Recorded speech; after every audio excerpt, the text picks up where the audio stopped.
Hello, this is Ray with Get Real Ray, a place for life and business tips from this creative soul to hopefully provide you with a little helpful information or at the very least, some laughs. And it has been a while, my friends. I'm not even going to get into all the things right now. There are plenty of other videos that will talk about that. But I want to get into it today about contracts in the arts. Oh my goodness.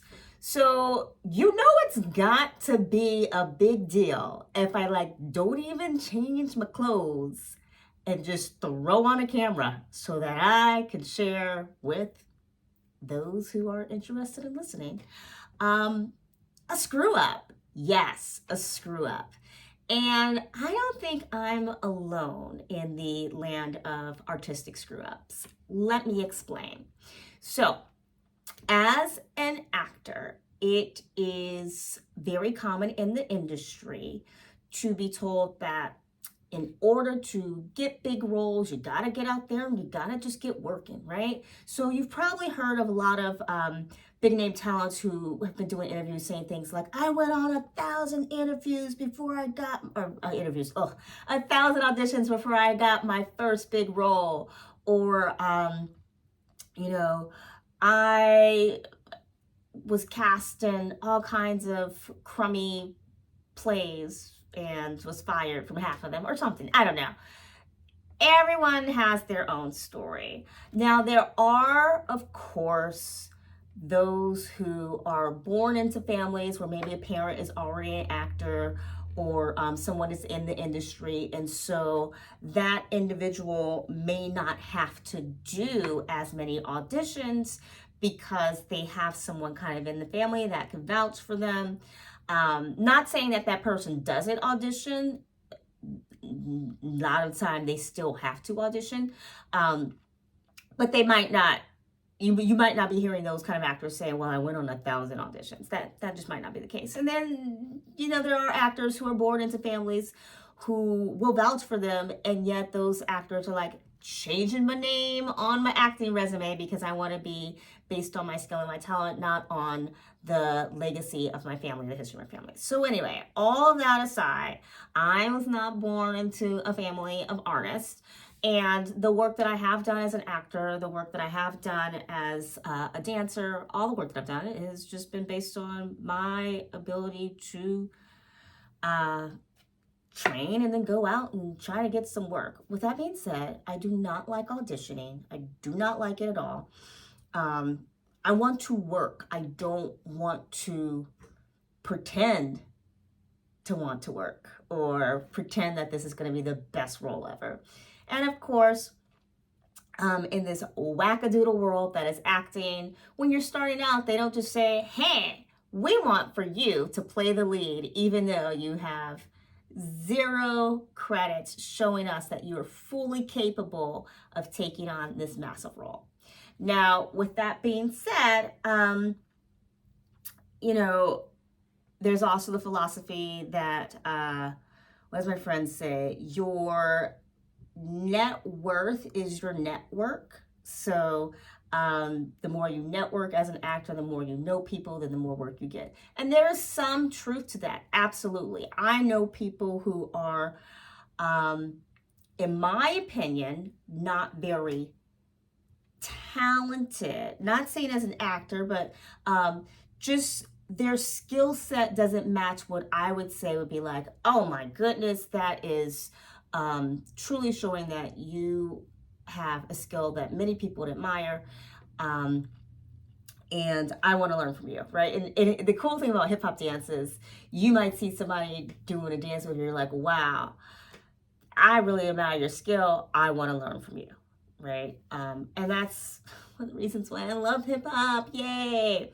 But in acting, or I guess I should just say in the arts in general, there are a lot of people who get by for many, many years without really having much talent.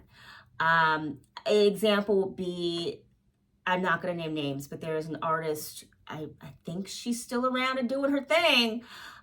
She certainly was about 4 years ago, who gosh, for many years, maybe like over a decade, had built a brand around which she defined as extreme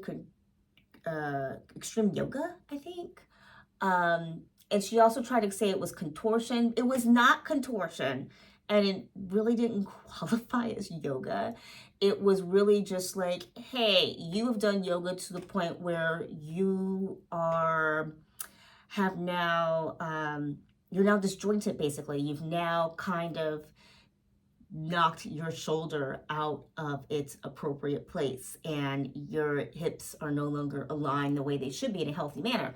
And so while from an audience perspective, it was shock and awe, like, oh my gosh. From a producer perspective, I had some discomfort with it, given that this is someone who is seeking to have their claim to fame, or 15 minutes of fame, however you want to say it, through doing really harmful things to their body. And it's their body. They can do whatever they want. But I didn't really want to partake in it. And yeah, personal decision to be like, oh, I can't hire that person anymore because it just doesn't feel safe, right? And so all of that aside, for actors, when you, and keep in mind that in acting, you're pretending to take on certain roles, or to be certain people, you're taking on certain roles. Actors have to decide what level do they want to go to in order to play that role. How much of our own personal beliefs do we have to set aside in order to play that role? To play the most convincing drug addict, do you have to be a drug addict? On a side note, it's really interesting that where we are in society today, at least in the US, there's all this talk about being authentic and not taking parts from others. I remember trying to have a discussion with someone about what's crossing the line in terms of being an actor playing a part that they don't, for a community that they don't identify with. So a male actor playing a trans woman, right? Is that okay, or is that not okay? And this kind of idea that, well, this actor is taking away the part from someone else. And I am of two minds. Is that actor taking away the part from somebody else? Did the producers go around and say, we want to find someone who is a part of the trans community for this role? I don't know if they did, right? Did the best person for the job get the part? I don't know. I have no idea. I have nothing known about that whole casting process. But it brings up this big idea of authenticity and true representation. Now, when you look at, say, the role of Cleopatra, right? This Egyptian queen that has been played in Hollywood by non-Egyptians for many, many years. And so there's this, were the actresses playing that role, were they taking parts away from others? Did the producers go around looking for amazing Egyptian actresses who spoke fluent English in order to play the part? Or was there a willingness to teach them the necessary language skills to play the part? Or was it just like, hey, we like this actor and we like this story and let's just mush it together? Do you blame the actor? Do you blame the production team? Do we blame the society that is ready to consume the material just because it came packaged? Oh, look, there's so-and-so, the actor that I like playing that part. I like to think of the actor who wears like the prosthetic nose or the fat suit in order to play a role. Should the production team go around and look for someone who has a nose with the deformity of the character that is being portrayed? Does casting go and look for someone who is obese or Do we say to, if it's like one of those transformational things, right? Do we say to the actor, hey, you gotta gain a lot of weight in a very unhealthy way in a very short limited time, because we're gonna need you to also lose that weight so we can do the before and after shots. Like, the acting world is so weird. Okay, I think I've made a point on that. So many questions, you guys. I have so many questions, deep philosophical questions surrounding acting and my role in this industry. Okay, but all of that's for another day, because we're here to talk about my screw up. And my screw up is, look, I've made the point that actors, especially when they are starting out, are told to go and just get a lot of work. Just work.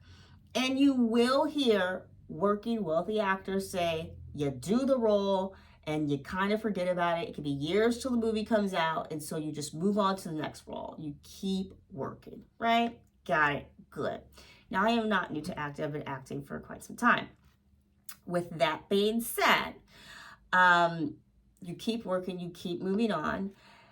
And as you're probably aware, there's big hubbub in Hollywood right now related to actors being on strike because they're not happy with contracts, and it's largely to do with money being received through like streaming rights and things of that nature.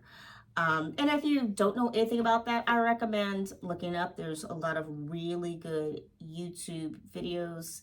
I'm kind of hesitant I prefer to just get like the neutral information and not like listening to big corporate CEO person or union representative, going off. Both parties have something. They're fairly strongly held viewpoints and are biased. So there's a really good piece in the New York Times that maybe I'll be able to link to for you. I don't know. I might. But all the same, what did I do? Well, a couple years ago, I guess maybe for 2019, I went and auditioned for a role in a film. And I had some negative feelings about doing a low budget film. Look, background work, you're in the background, right? You might not get in line. You're probably not going to get in line. Maybe you will, but you're really in the background. You can only do so much of that before you have to decide, well, is that my role as an actor? Am I just a background actor? Is that what I want to do? With that being said, I had a very negative experience with another director-producer for it was a class project. They had to do TV camera setup. I really liked the material. I thought my performance was good. I had a great time working with the other actors. It was amazing. And years go, time goes by and I'm like, where's my footage? Because if you're either getting paid, you're getting credit and percentage. Deferred pay is something also like we'll pay you when we get paid kind of thing. Or you're getting footage. Those are we don't just do it for the love of acting. And that is something that has been pushed for years. Like, oh, you do it because you love the craft. We as artists have bills to pay too. Sorry. So, that wackadoodle person did not give me my footage. Multiple messages, and finally, I got a reply. I think I may have threatened legal action. I think I threatened legal action because I'm like, contractually, you stated you will provide this footage. You have not done so. If I do not hear back within 90 days, I will proceed with filing in small claims court. Yeah. And I got a reply. I am so sorry. What did she say? She said that she had been in a car accident and suffered severe brain trauma, so she was offline for a while, but she actually did send my footage, and all the other actors got their footage. So she's not sure what happened to mine. But, and I don't even remember what it was, just this long, rambling email. I'm like, what the? I mean, if you don't have the footage, just say, I don't have it. And if the other actors have theirs, and you swear you sent mine, why can't you just resend it? Or be like, oh, why don't you just call this other actor because he has a copy? I mean, this email was just all over the place. I was like, oh my goodness, this woman is just garbage, and never again. Never again. So here we are, a few years later, I'm working with someone else who has ties to this big name school in New York City. And I really liked the director. I was honored to be cast in the film. It was I'm not going to say much about the film because it hasn't been released, and I wish all the best of luck. This has nothing to do with their film. It has to do with contracts. And so we shot. I actually wound up playing two characters, two different scenes, and I was really impressed that the production company would send out little updates, here's what's happening, especially with the film industry being shut down for a while, right? Given to what was going on health-wise throughout the world. I appreciated that they sent out messages. So anyway, I did send a message. I think I sent a message at one point saying like, hey, any idea? I don't know. Maybe I did, maybe I didn't. I think I did, but it's been a while. So I get this message, right, from the producer. Now, I should point out, I have producer things. I produce many, many things. I write contracts all the time. I read contracts all the time. And so I just have to say that when I signed this contract, there was either this immense feeling of trust or an immense feeling of desperation, right?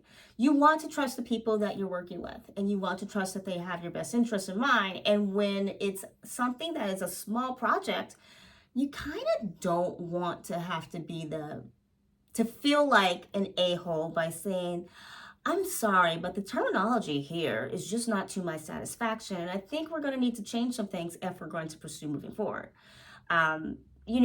Especially since that can feel like just an opportunity for someone to be like, whoa, we're just going to go with someone else who's a little easier because we don't have time to run this by a whole bunch of lawyers just to have you do, 5 minutes or something. So anyway, I signed this stupid contract, and there were things in here like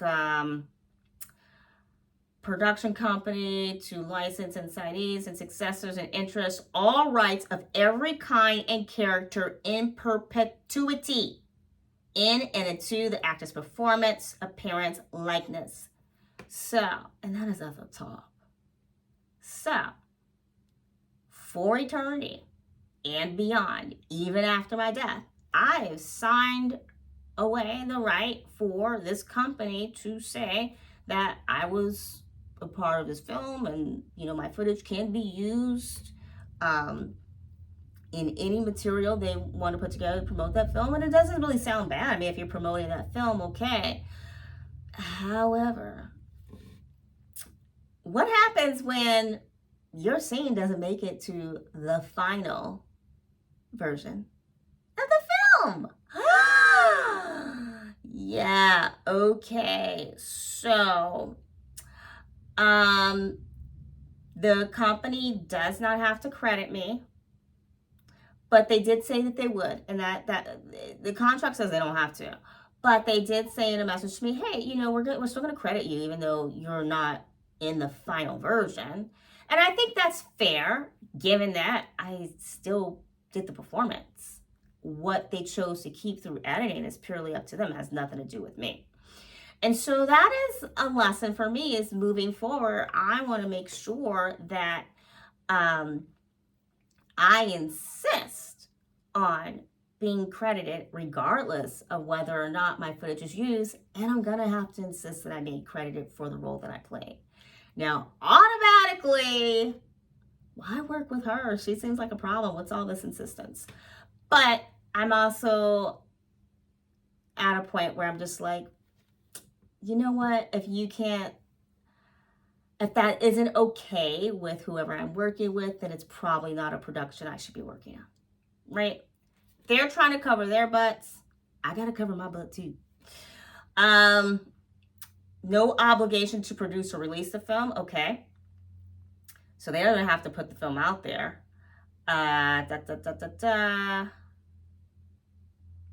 Okay.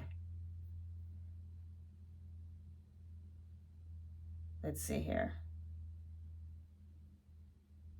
Okay, no restrictions on number of times the I'm mentioned in the film. Okay, whatever. So, right off the bat, I have 0 rights. So I get this email saying you have to respond by such and such a date, and we just want to make sure you still want to receive your footage. Why are you asking if I still want to receive my footage? It's just kind of weird to me.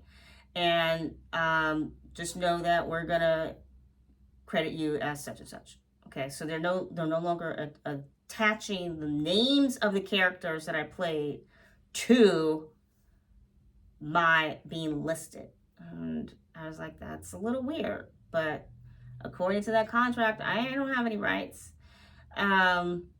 So you get to say how I'm listed. Okay, that's fine. But the thing that got me was they said that they will only give me the footage when they feel it is safe to do so. And I'm just like, well, what does that mean? What is it? Safe for who? For what? I don't understand. And so I sent a reply like, hey, can you provide some clarification around what does safe to do so mean? And so this is what my brain is thinking. My brain is thinking, if I'm someone who was about to like post on social media, look at me, I'm in this film, you know, and the film hasn't been picked up by a distributor yet, and then the distributor sees this hashtag that mentions this film, and the distributor's like, wait a minute, these actors that are mentioning this film, these actors are known for being haters of penguins, and that's we can't have our company be associated with penguin haters, so we're not going to take up your film. I get that. I totally get it. And so that's really kind of like the only thing I think of, like, what's not safe? You know, the actor who winds up just becoming a problem later on. They do an interview where they're, I don't know, murdering carrots during a talk show interview or something. People are like, that actor is out of control. They must be on tons of drugs or something. And that actor's like blacklisted and banned. Oh, well, I can understand. Film does not want to be associated with that actor because then they're not going to get the distribution that they need. I get it. But I said, hey, just what are the safety concerns? Because the only thing I wanted to use this for was my reel. And if you're not an actor, then the reel is what actors use to say, hey, here's a little example of the fact that I have worked, and these are examples of bodies of work. And so I get this message back, just kind of saying, we said we'll give you the film. Because I said, can you send me a copy of my contract? Because I was like looking all over for it. And anyway, so I found the language surrounding when I would get the footage was very vague. I found it strange that suddenly I would no longer be credited with the names of the characters I played. And this film was shot over many years, so there could be a lot of actors whose scenes ended up on the cutting room floor, and they probably just like, why would we bother like mentioning all these characters that just didn't make it into the movies? So let's just all do it this way. I get that. But I also felt like, well, I have the right to ask some questions here. I just want some clarity because it's already been a few years. And the way this is written, it could be a few more years. I have no idea. So I really was not happy with the response I got back from the producer, basically telling me, well, you should have a copy of your contract, but here it is. Really? Thanks, Mom. I do have a copy of my contract. I never said I didn't have a copy. I said, can you send me a copy? There is a difference. I had also asked specific questions around safe, around usage, and what kind of timeline expectations. Are we looking at this year, next year, 5 years? Because I don't really know. And these are legitimate questions. And the response I got seemed to just be like, look, we're working on it, we'll get back to you. And I thought, no. That is not okay by me. And so, do I have any kind of legal ramifications? Nope. I signed away my rights. I have 0 legal ramifications. But it was a nice lesson to me to say, okay, figure out how much time figure out what you want from a contract. Figure out how much time you feel you deserve in order to review a contract. Because a lot of times certain agreements are given on set. And I remember getting an agreement on set for this production. When I checked my emails, I found the call sheet. So I can't say, and actually I could look at the date of the agreement. Yeah, I could look at, I'm like, when did I sign this? Let's see here. And when was the shoot? Let me just see something, you guys. So I just looked at the date of the actual, FU. This contract was given to me on the same day of the shoot. I was given a contract on set and said, hey, we're going to start shooting soon, sign this. That is really, really bad. And so, if anything, I hope anyone watching this video who is an actor knows, get your contracts in advance and do not feel rushed to sign anything on set. If you have to lose that job and walk off because they didn't get you the contract in advance, then leave, because it's going to bite you in the butt later on. I am really, really angry right now. I'm going to take a little breath before I decide if I'm going to call this producer out on that very not okay move. I'm not saying that this production team intentionally tried to get one on over on actors or anything like that, but it is really poorly organized by them. And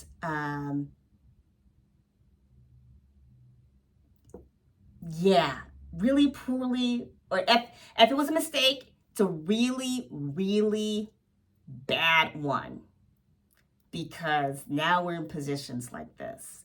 And I'm probably going to send a nasty email after this video. So I hope you found this helpful. Oh my goodness. I know I kind of went on a bit, but my point is, if you're in the arts, or even if you're not in the arts, right? You're like, I'm not an actor, Ray. Why am I watching this? No matter what field you are in, if you are expecting someone else to either pay you for your time, talent, services, or if you are trading something, you want to make sure you know exactly what you get, what's due to you, and what you're giving and what's due to them. And make sure you read your contracts and you have enough time to read over your contracts in advance. And so thank you so much, my friends. I hope this has been helpful. Let's keep it real. Peace.